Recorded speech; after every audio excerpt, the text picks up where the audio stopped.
All right, fellas, today we're gonna do a reaction video to, there's a clip of kickboxing world champ. Not gonna say his name because of YouTube, but there's a clip about it, and it has to do a lot with identity shifting and what I always tell you guys. So I'm gonna watch it, gonna put it on the screen, and then we're going to go over it. So without further ado, let's get right into it. I'm gonna watch about a minute. The number one thing holding you back is that you've become so ridiculously spoiled. You believe if you do some work, you deserve to be paid.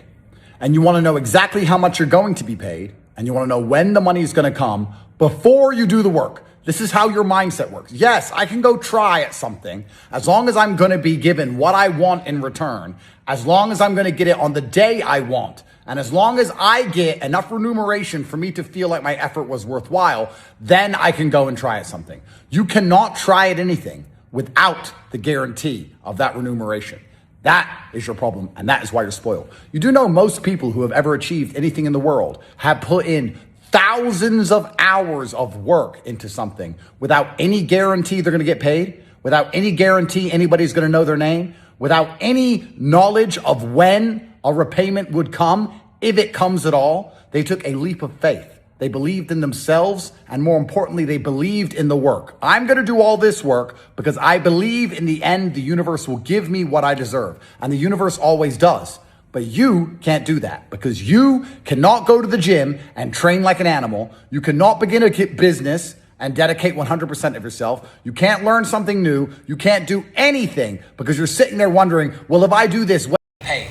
Facts. That's why I always say, a lot of you guys are always saying things like, oh my gosh, so like if I do keto for 2 months, how long until, how long until I get results, or what kind of results will I get if I do keto for 2 months? How long till I get to 10% body fat, right? The issue with that mindset is it comes from an instant gratification mindset. And if you don't have the guarantee in place, you won't even do it. The reason entrepreneurship gives you so much self-confidence is because you have to become extremely self-sufficient, right? The reason the fitness journey gives you so much self-confidence is because you have to become extremely disciplined, and you have to delay gratification. You have no guarantees, right? You don't know, you don't know if you're gonna get shredded, but in reality, if you consistently put the work in and you put the inputs in, you will get shredded, but you don't know if you're capable of that until you start and you continue and you stay consistent.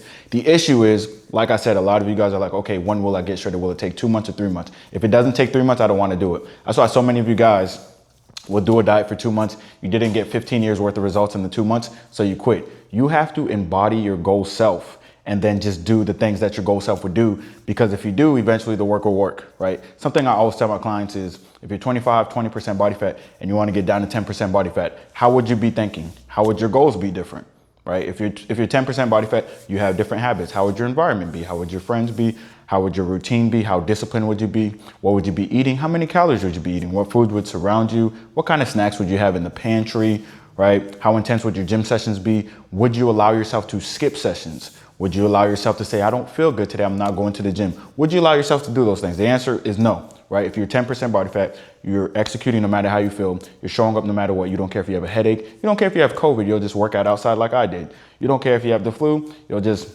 get some steps in, take some tea, go outside, get some sunlight. That's what you're going to do, right? You have to start thinking like your goal self and stop looking for rewards for everything that you do, right? This is another thing that's wrong with nice guys, and why women don't respect nice guys, is because nice guys do something with, they'll pay for stuff and be nice to the girl in return to get something back, right? Because they expect something back. That's the only reason they're doing something nice. It feels ingenuine, right? If you don't align with their goal self, right, and you're doing things that are above your standard, you will not consistently do what you need to do to reach your goal, all right? Here is the reality. When you put the work in, if you put the work in for anything that you want, you will get the results. Focus on your inputs. Here's the thing. If you stay in a calorie, let's say you're 25% body fat. If you stay in a calorie deficit for long enough, and you are consistent in the gym for long enough while eating high protein, you have to get to 10% body fat. It's impossible not to. You see what I'm saying? But a lot of you guys are like, dang man, I spent 5 weeks in this deficit. I didn't get to 10% body fat. Not realizing that your current habits will get you to 10% body fat, and you need to continue those habits to get to 10% body fat, because it doesn't happen overnight. You see what I'm saying? A lot of you guys chase this instant gratification that is just not how it works, all right? And another thing is, a lot of you guys want to stay in your old identity and get to your new identity's goals. Here's the issue with that. Your old identity has 25% body fat standards. Your old identity has sloppy standards. Like you go to Popeyes, you go to Chick-fil-A, you do whatever you want to, right? So when you're in that old identity and you're doing 10% body fat stuff, when you're doing your new identity's, habits, in your head, you're thinking, okay, I'm doing above my standards, so I should be getting remarkable results. Whereas you're supposed to be embodying your 10% body fat self, already doing those, making your goals your standards, already doing those things, doing those habits. That's what you're supposed to be fucking doing. And then guess what's gonna happen? Then you're gonna reach your goals, right? Because if you constantly do things that are above your standard, that means that your standards are too low, but you're gonna revert back to your standards. That's why they're your standards. Your standards are the bare minimum you allow. So if your bare minimum standards are just like, okay, I mean, I'm okay with 25% body fat, but I wanna get to 10.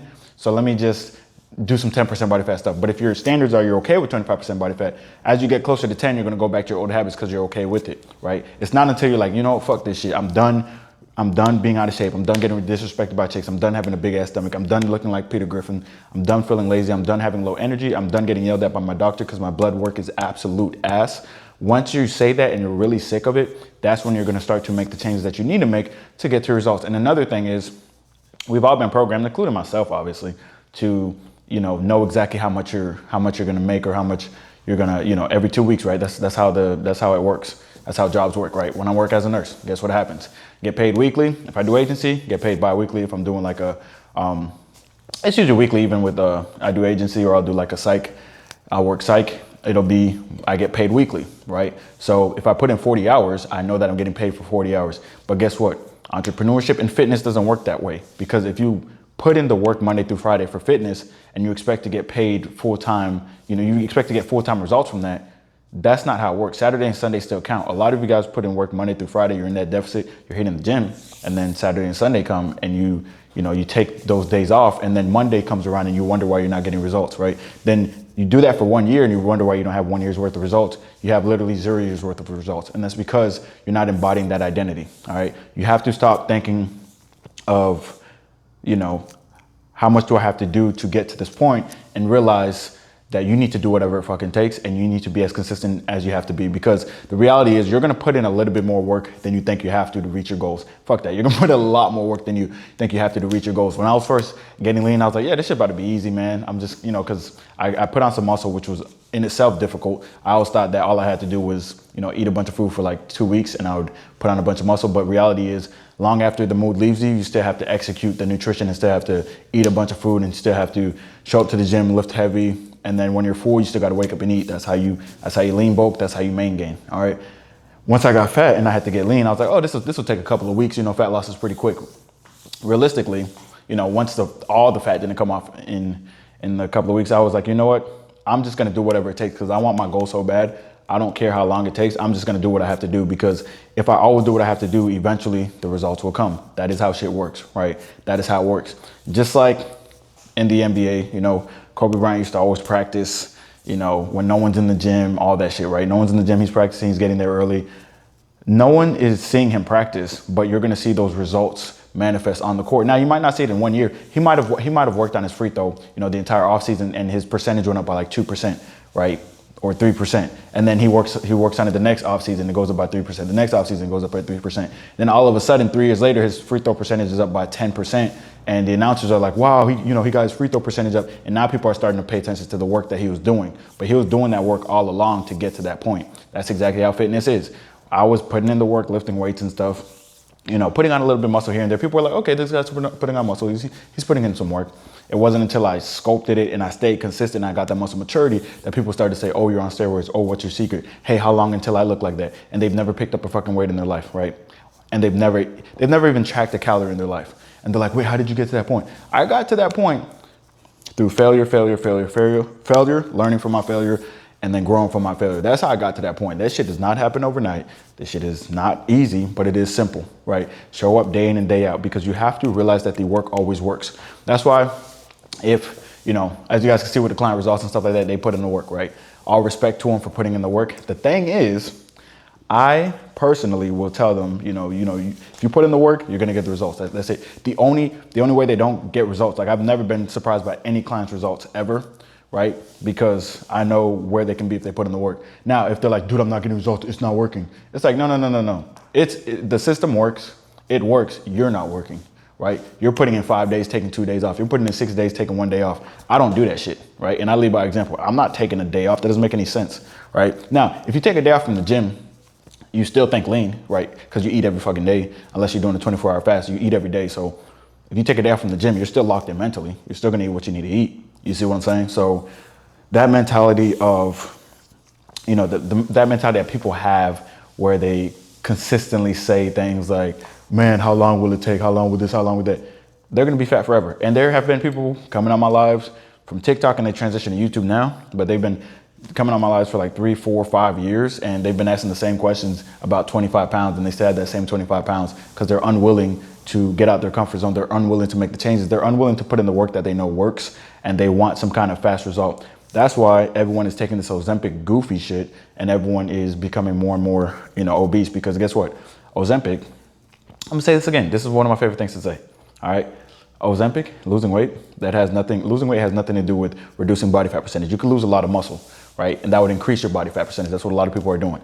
And that's the true definition of unhealthy when it comes to, when you're looking at your biomarkers, the type 2 diabetes, the high blood pressure, high cholesterol, all that shit. But anyways, I just really resonated with this video because it's the importance of identity shifting in this journey. That's why the people who have shifted their identity, they always comment stuff like, why is this guy making a video about this? This is so easy. Like, being fit is so easy. What's the alternative? And the out of shape people are like, this video doesn't make any sense, man. Like, you can't just be fit. You see what I'm saying? It's because they're in two completely different identities, right? And it's not until you are open enough and you are willing enough and you start to do the work enough so that the results can compound that you're going to actually see the results that you want to see, right? You have to really embody your goal self. You have to embody your goal self. No, you don't want to be like, you know what? I'm just going to do this for a couple of days and see what happens. A lot of people do. They're like, okay, if I drop 2 pounds in the first couple of days, I'll continue. No, that is not how you do it. You have to be like, I'm going to be the healthiest version of myself because that's who I want to be. And you have to embody that shit, period.